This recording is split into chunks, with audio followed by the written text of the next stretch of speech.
Welcome to the next episode of Truth Matters. If you joined us last time, we just started on our journey of peeling back the layers of who's running the world and why it matters to you today, because we want to help you decode what's going on and how it's going to affect your life and your family's lives in the future. We ended off with looking at George Bush Jr. and John Kerry, who at the time were the presidential nominees for the Democratic and Republican Party. And I think we're going to see a theme here that when we're dealing with these societies and these high-ranking political and social figures, that oftentimes they sit on the opposite side of the aisle from each other and very often arguing with each other. Is there something to that? Is this a systematic approach to what looks like from the American public side, a free choice election? Now, that was a lot of questions to hit people with right off the bat. So what we're going to do is come back and say hello to Mackenzie and Walter. Thank you guys for joining us once again to unpack these things. Hi. Thank you. It's a pleasure. Hi. So I think maybe people don't really understand that there is a contrast between these two parties, even though when we look at the source where they came from, where they were trained, that they share the same backgrounds. What do you guys think about how this relates to what the American public sees as normally as a free election? Well, they say that two very strong parties that have opposing ideologies actually represent the ideal system for any country. Between the two, you can move public opinion in a particular direction. Now, there was a philosopher, and his name was Hegel, and he proposed the idea that when you have two opposing ideologies, which he called thesis and antithesis, eventually, if you play your cards right, you will create a synthesis. And the best way to get to a synthesis system is to rub the two parties up against each other in a conflict situation. And as the conflict grows, the need for calm and peace increases. And I think if we look at the American elections in this year, we can see that conflict is at a fever pitch. Never before in the history has there been such tremendous conflict and clash of ideologies as we have in this particular election, even to the point of some people talking about civil war. So then let's unpack that concept a little bit more before you go on. So you referenced Hegel and this Hegelian dialectic, these two opposing opinions that, in his opinion anyways, you would have two opposing opinions, rub them up together, and get a synthesis. So can you give us a little bit more of an example of how that could work? Well, let's have a look at the political system. In the one camp, in this election, for example, you have a very capitalistic view of how to run things, and in the other camp, you have a very socialist view of how to run things. Even to the point of drifting it to almost a communist ideology opposed to a capitalist ideology. Now you have two very great extremes. And the very left grouping within the Democratic Party is pushing for almost a communist agenda. So you look at movements like Black Lives Matter, they have communist ideologies at their base, as have been reported by their speakers. So if you rub those two together, then you will develop a sort of socialism, which is neither capitalism nor communism, and that would be a synthesis. Now, who would benefit by bringing the world to that point of synthesis? That is the question. Which organization in the world has a socialist agenda or a social agenda which is embodied in a halfway measure between what the Republicans and what the Democrats are standing for at the moment. That would be a typical Hegelian dialectic. So who is Hegel? He was a philosopher, if you like, and he was all of these people have roots in German philosophy. Whether you're talking about Freud, or whether you're talking about any one of those people that developed the concepts of how to deal with minds, then you eventually get to Hegel, who had this philosophy of rubbing two ideologies up against each other. And then you jump right into secret societies, which have the same philosophy. If you take Freemasonry that we discussed last time, they have a concept which is called ordo ab chaos, order out of chaos. In other words, if you want to achieve a particular world order, you have to create the chaos in order to achieve that. You rub the ideologies up against each other until they become unbearable, and then you get the synthesis that you want. You can do that in the political sphere, you can do that in the economic sphere, and you can do that in the religious sphere. So it seems to be kind of a common thread or thought to have these opposing opinions to get something in the middle. Absolutely. Wait, so you're saying that there's actually a systematic approach to what we're seeing in this conflict right now, that these societies that we've been discussing are actually putting into movement social justice and social campaigns that are causing this friction. So these secret societies have a direct correlation to this friction and this division that we're seeing right now in the States.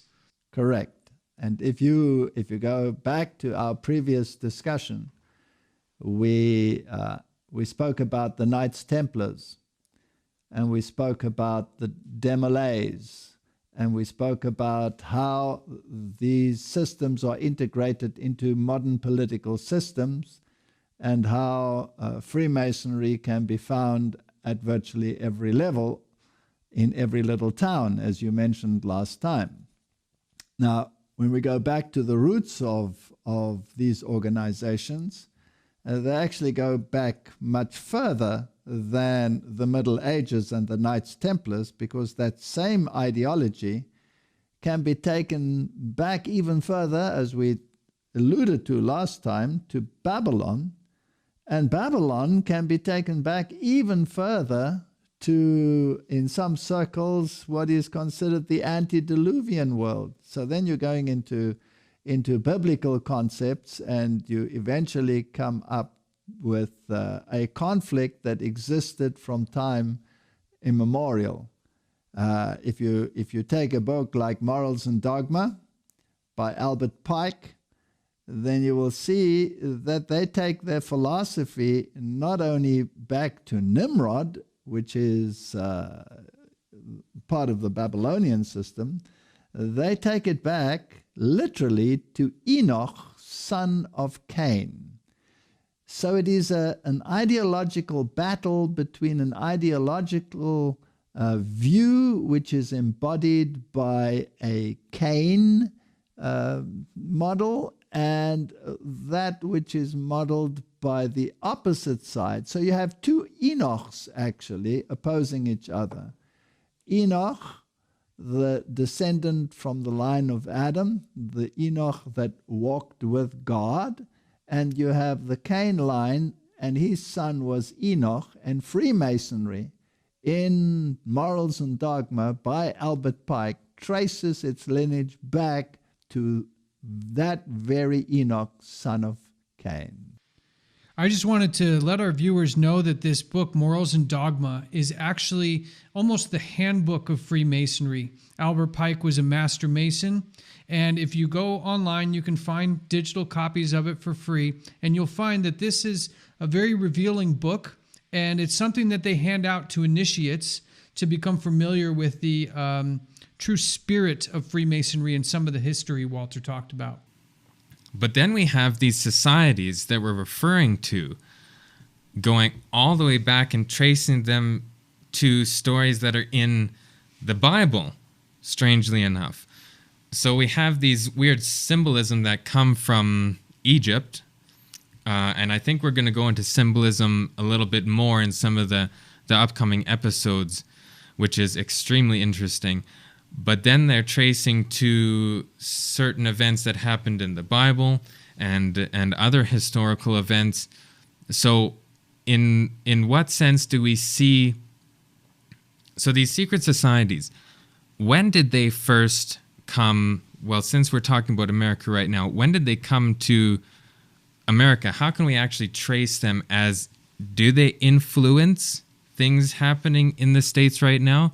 I mean, we've seen the clip from George Bush Jr., where he said he's part of Skull and Bones. But what actual effect is that going to have on society, government? Does it have an effect? Well, I find it interesting, Mackenzie, that when we talk about the Freemasons, if you do a little bit of research on them, you'll find that they have had presidents that they're proud to show are Freemasons. There was a presentation done for the 300-year anniversary of the Freemasons in the UK. And it was filled with pomp and circumstance and all sorts of splendor.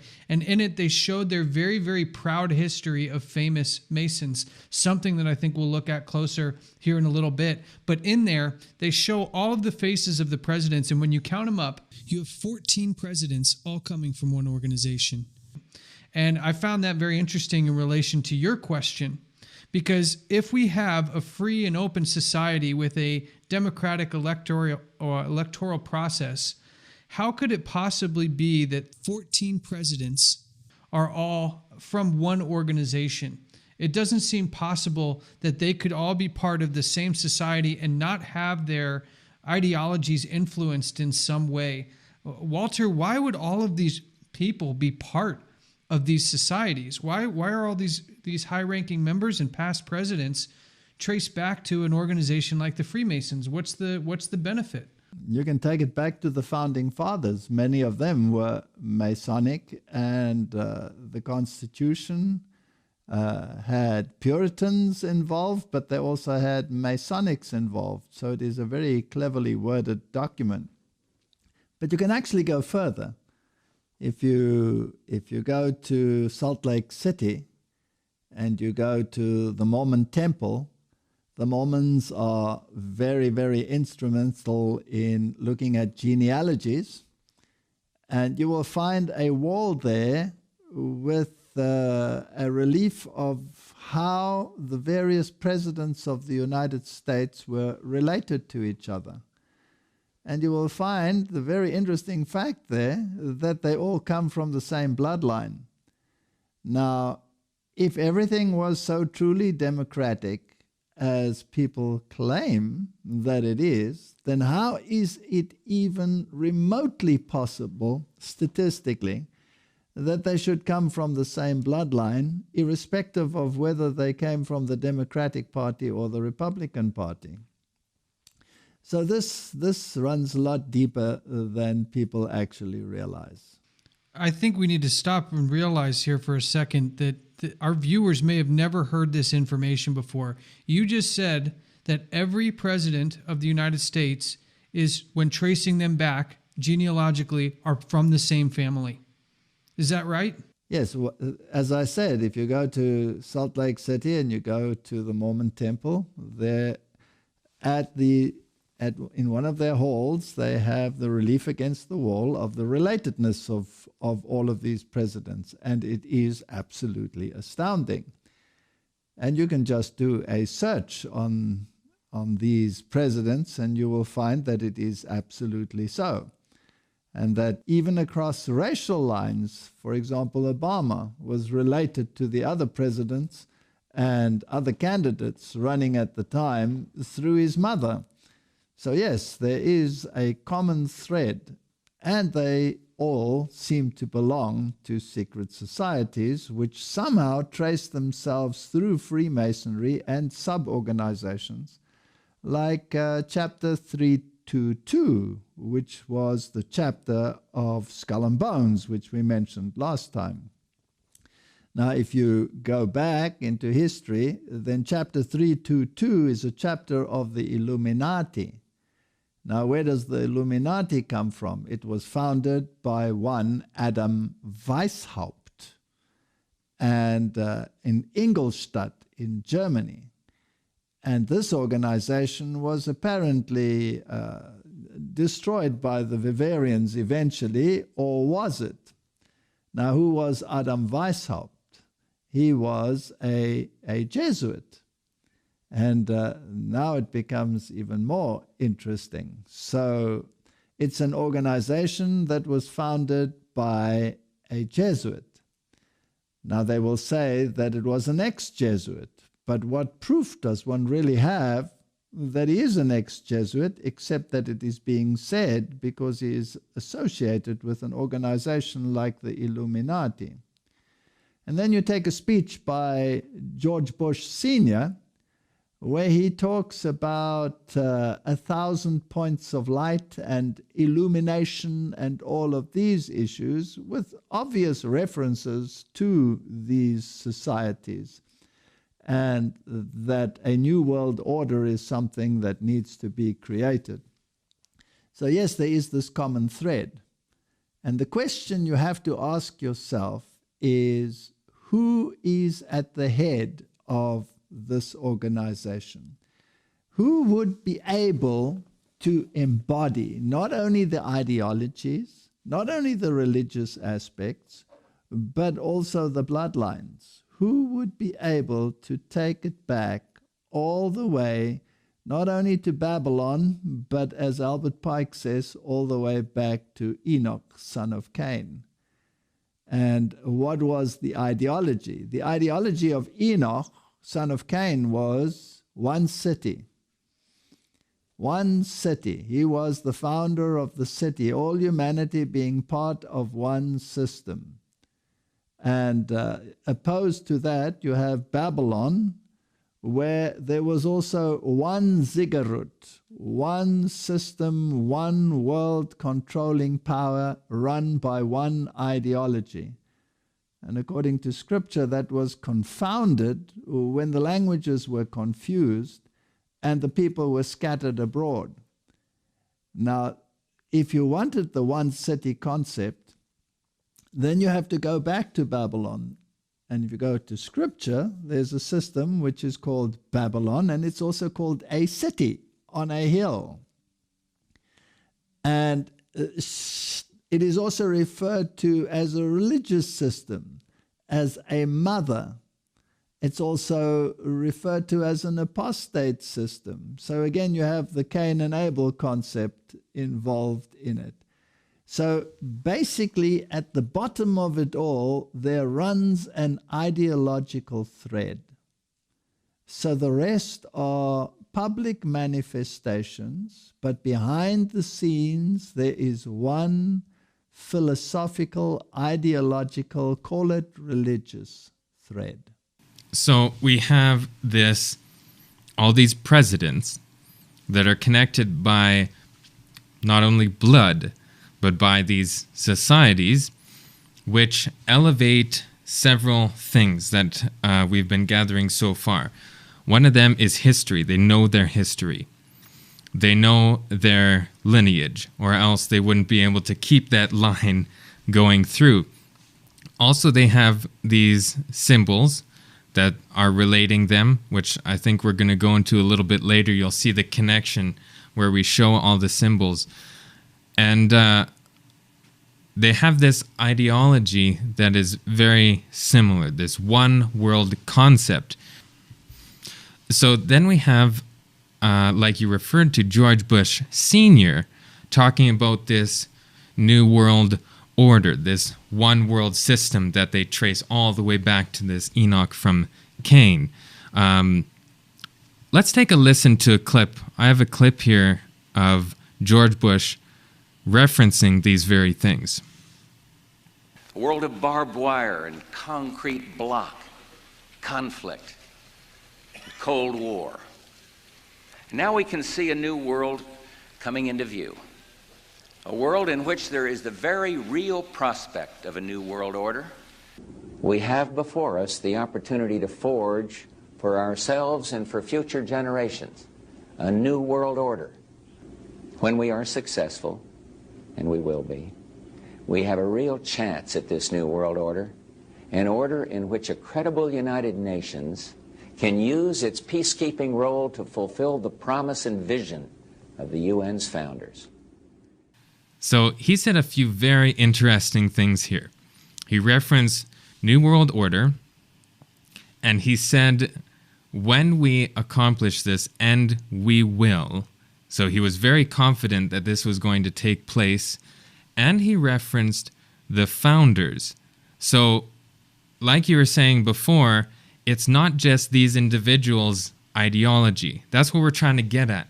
These people aren't just thinking for themselves. They are collective. They have this ideology that they're all sharing, and it's gone through their bloodline, it's through the society, and we're trying to answer that question, what ideology is that these founders had and have?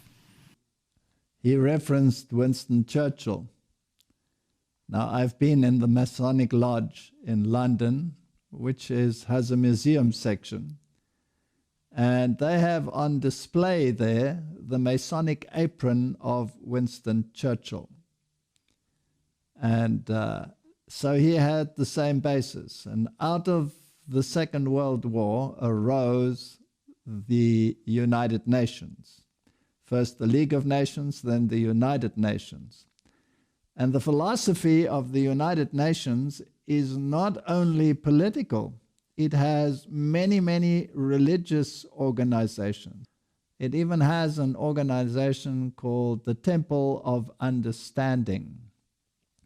And it has a prayer room in the United Nations, which is like a triangle, like a ziggurat without the capstone. And it has a black altar. So there are very, very strong ideological interests in the United Nations. And the Masonic Order plays a very, very prominent role. We have to ask ourselves again, if they trace themselves back to the Knights Templars, who were the Knights Templars subject to? They were an order of the Roman Catholic Church. And they were under the direct control of the head of that church. And their goal was to achieve world recognition and world dominance through and for the system. So we have this secret society that has secret, whatever it may be, knowledge on something. And you're saying that it's connected to Roman Catholicism. Well, the very nature of the Knights Templars shows that they were connected to Catholicism. Now, when the Knights Templars were disbanded, their ideology was not disbanded. Their ideology was just furthered by other systems through other organizations such as the Rosicrucians. And if you go into the ideology of the Rosicrucians, then you actually get to Gnosticism. And Gnosticism is a form of religion which eventually deifies man. If you go back into the history and you trace it all the way back again to the conflict between Cain and Abel, then you have that same conflict, and you take it back further, then it is again a religious ideological war of who is in control and who governs. is there a higher power that delegates law and justice, or is humanity alone responsible for its future? And this is where Gnosticism comes in, the deification of man. You have organizations in the world like the New Age movement today, which is very strong on the deification of man. You have statements in the Catechism of Roman Catholicism, which basically claim that Christ became man so that man can become God. So this Gnostic element, which you find amongst the Rosicrucians, you will also find very deeply entrenched in these organizations. Okay, so let's just unpack this a little bit. So we referred to a couple things here. You referred to Gnosticism. You also referred to the Rosicrucians, which, if you look in history, were very closely related to the beginnings of America as a country.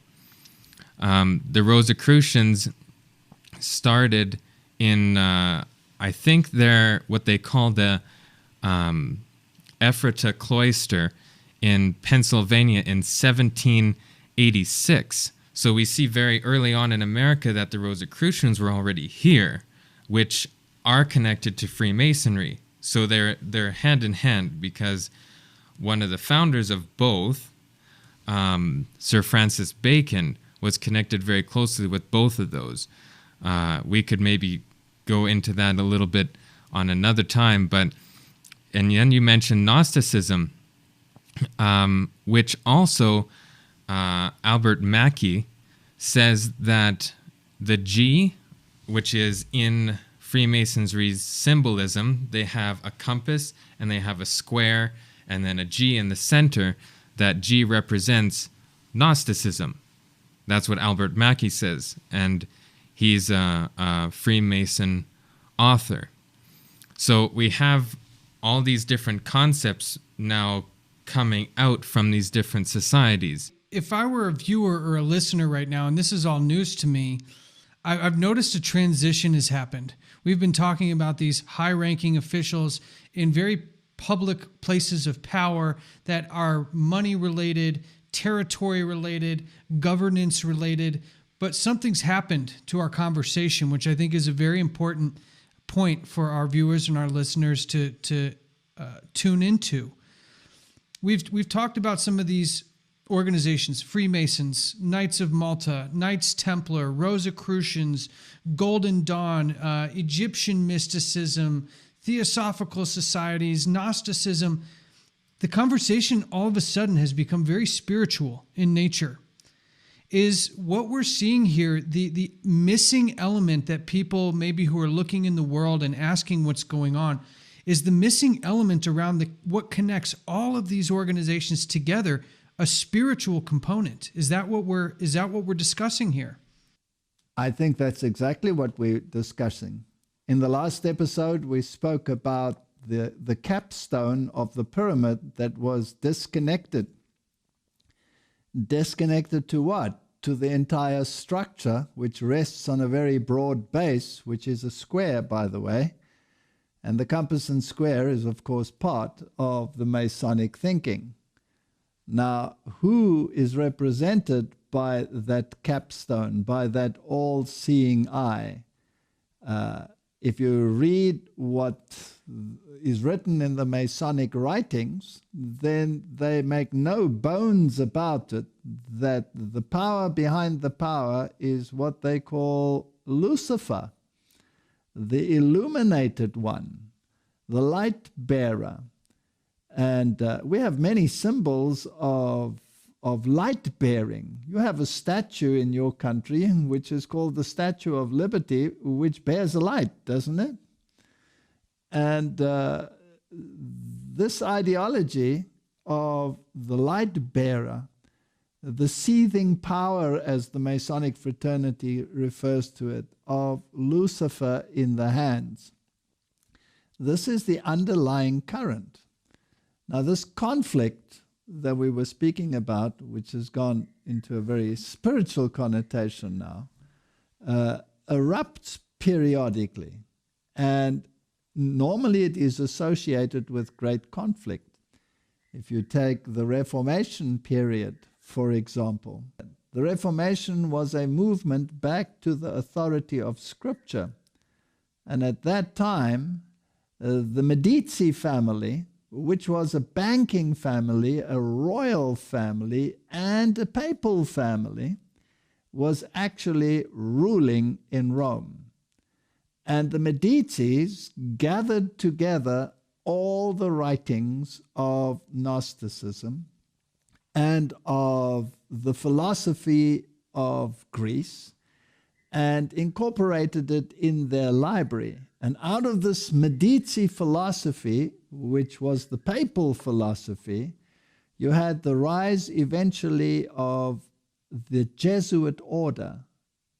And the Jesuit order, in actual fact, was the embodiment of the Medici philosophy, which was Gnosticism.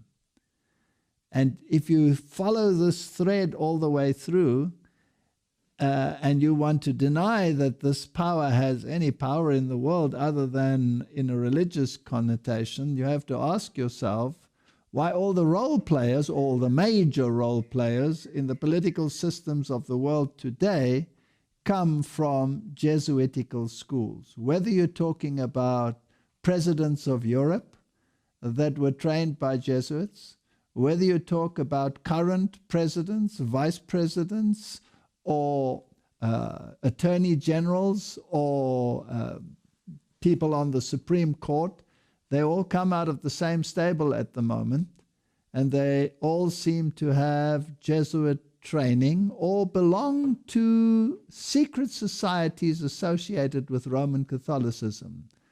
Like William Barr, for example, belongs to the Knights of Columbus. And if you go to the newest member of the Supreme Court, she belonged to secret societies within Roman Catholicism. And Mike Pence and Donald Trump both had Jesuit education. The people involved in the epidemic, like Fauci, have Jesuit education and are very deeply involved in Jesuitical philosophy. So there is no doubt that these institutions are run by a power structure that comes from that very society with its Gnostic roots. I just want to be really clear here, because it sounds like you're starting to shape a hierarchy for us here, Walter. I think that's important for people to understand. You had mentioned before that we're dealing in these structures, in these organizations, who, when we really get down to it, are all connected through the teaching of this spiritual wisdom. That there are layers, and at the base layer, we've got some organizations, but let's really get down to what I think our viewers and our listeners want to know, and I think it's going to need some context. But can we get a clear answer? Who is at the top of these secret society pyramids? Because you've mentioned this new organization, the Jesuits, several times. Are they the ones that sit at the top of this pyramid? Well, who do they swear allegiance to? That's the next question. And who is higher? The one who pays the allegiance, or the one who dominates the allegiance? The Jesuit order was created with one view, and one view alone, and that is to restore the power structure of the papal system that dominated in the Middle Ages and that was lost as a consequence of the Reformation. Now, if they swear allegiance to the papal power, which claims infallibility, and if you trace its philosophy, it does not only have a religious philosophy, it has a political philosophy, and has expended vast means in order to propagate that political philosophy. If you take the religious wars in the world, if you take the structures that have been put in place in order to achieve the social agenda as propagated by Rome, even in the latest encyclical of Pope Francis, then there is not only a religious agenda, there is a very clear political agenda, which, according to Pope Francis, has to be run through the United Nations. And George Bush said exactly the same in his World Order speech, that the United Nations has to be empowered in order to do this. So then we have all these different secret societies, these subsidiaries that we know are founded from somewhere and someone, which we're tracing this back to this society called the Jesuits. If people don't really know what that is, we should probably go into that a little bit and explain that, because in some of the secret society lodges, let's take Freemasonry, for example. In America, they have the Bible sitting at the front. Now, why, if they have the Bible at the front, do they deny the Bible's version of Enoch, and they have another Enoch, this Enoch from Cain, not the one that the Bible is emphasizing?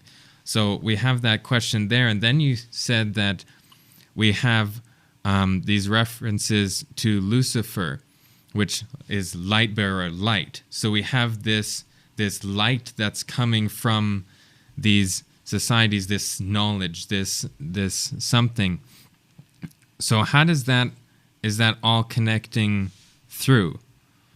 If you go to the 33-degree Masonic Temple in Washington, you will find on the altar not only the Bible, you will find the Quran, you will find the Sancta Vita, you will find the Jewish writings, you will find many of these religious authoritative books on the altar.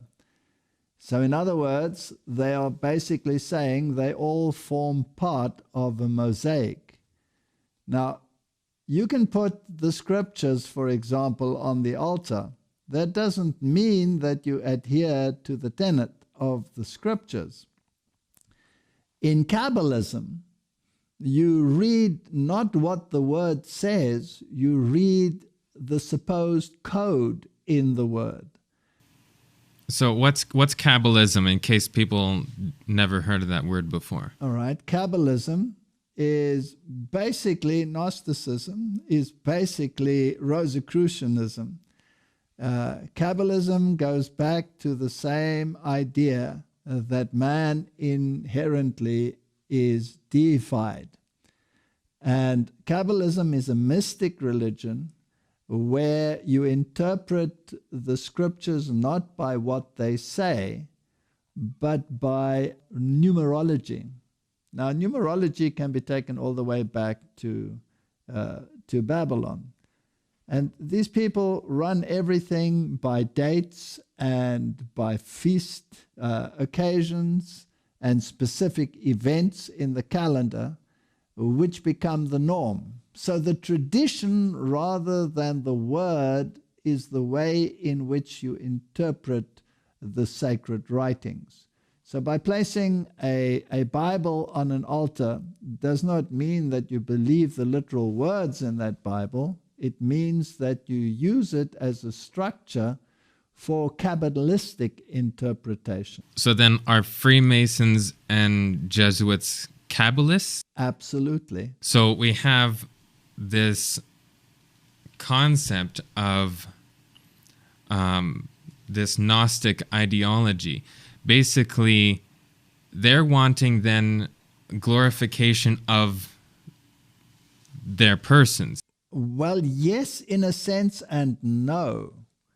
The hierarchy is the one that is actually deified. The hierarchy is lifted above the rest of the populace. That is why in Roman Catholicism has been stated by many popes, lately by Pope Benedict himself, it has been stated quite clearly that the hierarchy of the church is elevated above the populace, and that deity is particularly manifested in that hierarchy, which is called the magisterium, which is the bishops and the papal system at the top of that. Now, this kind of system you can trace back all the way to Babylon, where you had a Babylonian priest king, and he had absolute rule over the political and the religious system. And he had a title, and he had specific powers, and he was deified. And that title eventually came down the line. And eventually, when the Medo-Persians conquered Babylon, these people, this political, religious priesthood, fled to Pergamum. And from there, eventually, it was handed over to the Romans. And the Roman emperor took the title, Pontifex Maximus, and the deification that came along with the title. Now, that very title was later transferred to the papal system. And there are many writings in the Roman Catholic system which refer to the papacy as another god on earth. So just as we had in the Babylonian system, eventually you had a deified emperor in the Roman system, so we have a deified God King in the Catholic system to this very day. So let's kind of summarize what's really being said here for the people watching and listening, because what we've started with were political figures and people who rank high in society who are affecting global policy that affects all of us where we live in our families. So if we are talking about Freemasons and Skull and Bones, and now we've identified the organization that kind of operates behind the scenes of all of them, I find it very interesting that you'll hear people talk about the Skull and Bones organizations. You'll hear people discuss the Illuminati, but you don't really hear people discussing the Jesuits. And you've tied in this concept of Jesuit training. Well, are we saying then that this organization that's at the top, that is an order of the Roman Catholic Church, you're going to have some people out there saying, well, that can't be right. Isn't Kabbalism, isn't the Pope a Masonic, high-ranking Masonic Jew? Isn't there some other hierarchy without the Jesuits and the Roman Catholics at the top? And aren't these leaders paying homage to these ancient Egyptian, this ancient Egyptian wisdom that's taught inside of these groups? How would you answer somebody who would contest that the Jesuits and the Catholics, mainly the papacy, not the Catholics, because there's good people in the Catholic Church, but mainly the papacy, the seat of the Pope, and the Jesuits are not really at the top? How would you argue that point with somebody who doesn't think that this is really what sits at the top? You'd have to go, as we discussed in the first one, back to history. The highest ranking God king was Caesar in the Roman system, and he had absolute authority. Now, that authority and that title was transferred to the papal system, and that is history. And Vigilus ascended the papal chair with the full title, the vestments, and the authority of a Caesar.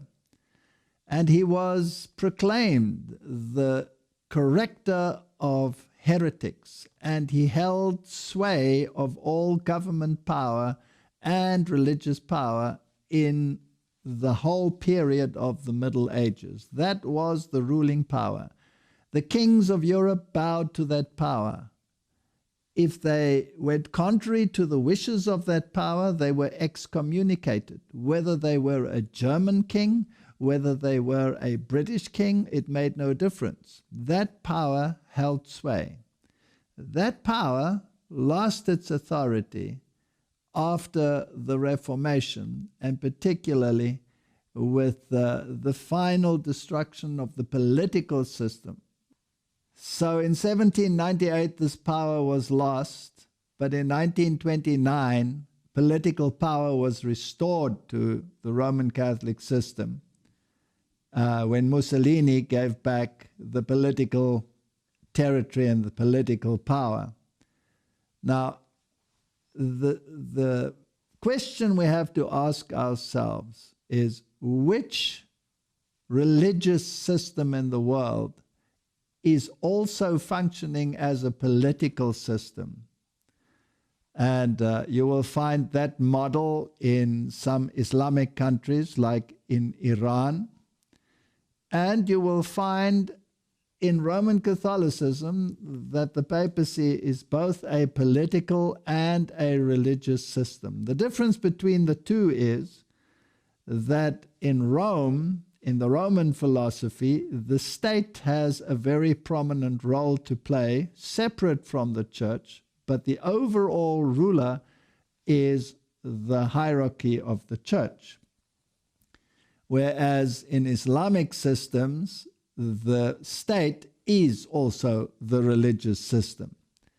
Now, which system has diplomatic relations with virtually every country on the planet?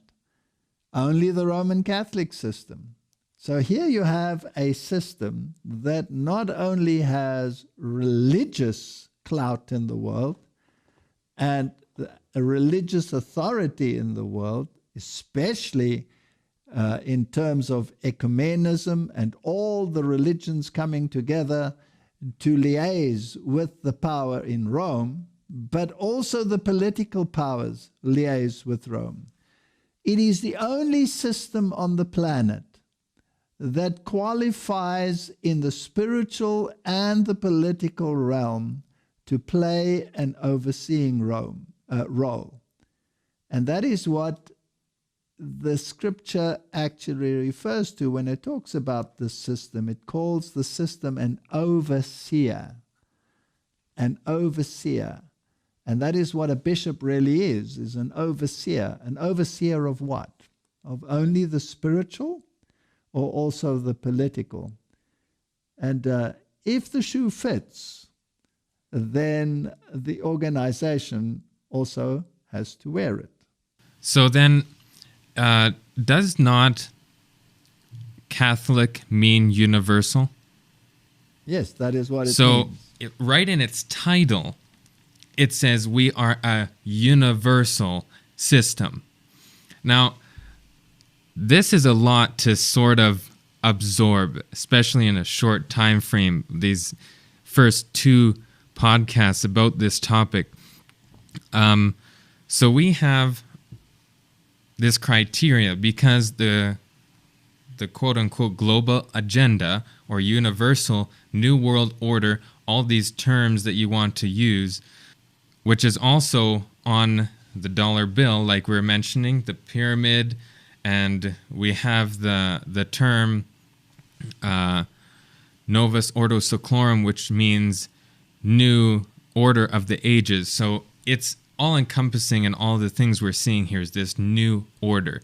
And it has to be universal in all aspects, whether it's religious or political.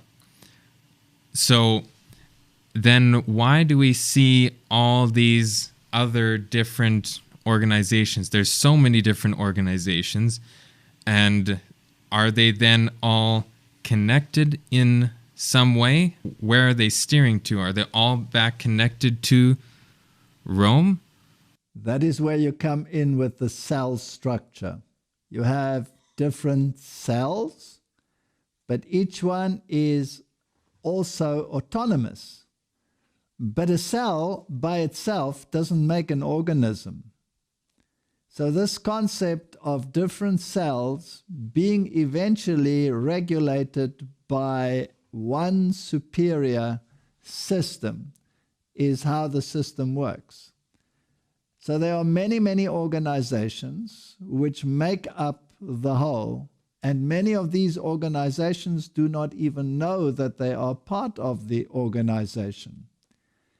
So whether you're talking about youth groups, whether you're talking about all of these sub-organizations, whether you're talking about Zionism or any other secret society, somewhere along the line there is a connection which only those in the know about. So you will have someone who is part of the Demolays, who is also part of the higher structure, who is also part of a still higher structure, and so eventually everything is connected. But you never really see the controlling power. You cannot see the forest for the trees. The forest is so large, but it all consists of trees, and it forms one unit. I want to let our followers know that we're going to dive more into what these organizations actually teach, but I wanted to point to something, Walter, that happened in your history. If I remember correctly, you were trying to find proof connecting the high-ranking Freemasons with the hierarchy of this Jesuit and papal order. And I believe at one point you were actually pulled into a closet after one of your lectures. Can you tell us a little bit about the nature of this information? Like we're giving this information as if it's very common knowledge, but we're trying to just be very straightforward, when in reality, in your own life, Walter, you've had quite some interesting stories on how you've come across this information, and also what did that information actually tell you about connecting these two organizations? Well, I was giving lectures on the issues and I was connecting the dots. I was following the trail, and the trail was leading me in one direction. And I was, in my early career, alluding very strongly to the fact that I believed that there was a connection with the Roman hierarchy. And after one of these lectures, I had an experience where someone pulled me into a closet and told me that they had information that would corroborate this very idea, but that I was not allowed to be in the know as to who was giving it to me. Because obviously in these secret societies, if you spill beans, there are consequences, and people want to avoid those consequences. So on another occasion, this same individual also pulled me aside without me seeing him. This was from the back, and they handed me a whole lot of books, which connected Roman Catholicism to secret societies. And these books were in German, and I studied them, but they still didn't give the ultimate picture. And then finally I received a list once of how many of the hierarchy of the church actually had Masonic connections and Masonic registration numbers. And I was asked to destroy that list. But the list was very, very long, and it listed the hierarchy with their Masonic connections. Now remember, this is at a time when the Roman Catholic Church officially distanced itself from the Masonic order as something to be avoided, as a Protestant fraternity. But that again is a double blind, a hiding behind a system which is controlled by the system through the system. It's a very complex structure. And the less people know as to why they are and what they are in these hierarchies, the better for those that control it. So we don't expect to be popular for telling people this information, but we do it with our hearts filled with the genuine desire for them to know the truth.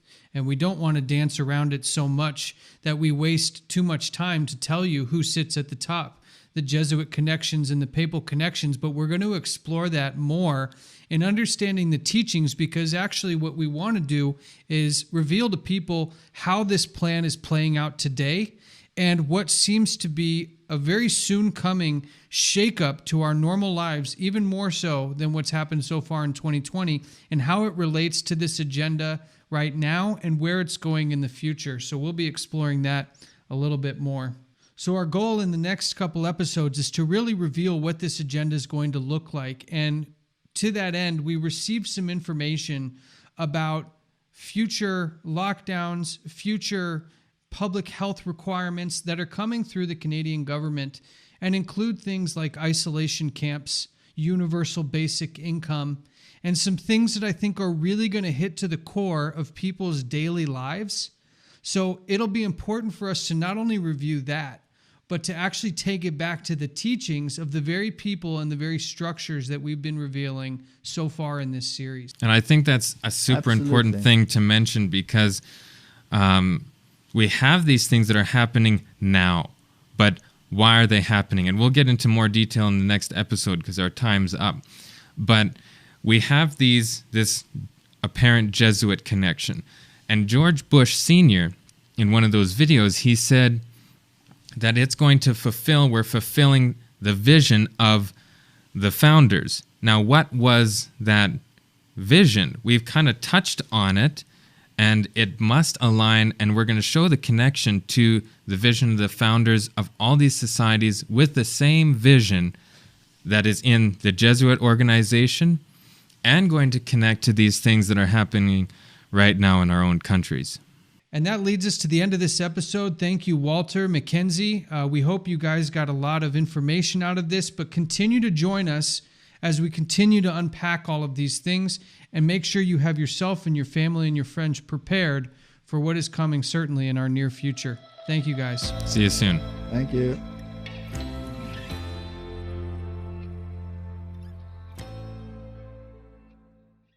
Hi YouTube, I'm Walter Veit from Amazing Discoveries. If you'd like to learn more, or you would like to subscribe, then visit our webpage, donate, share, and we would like to hear from you.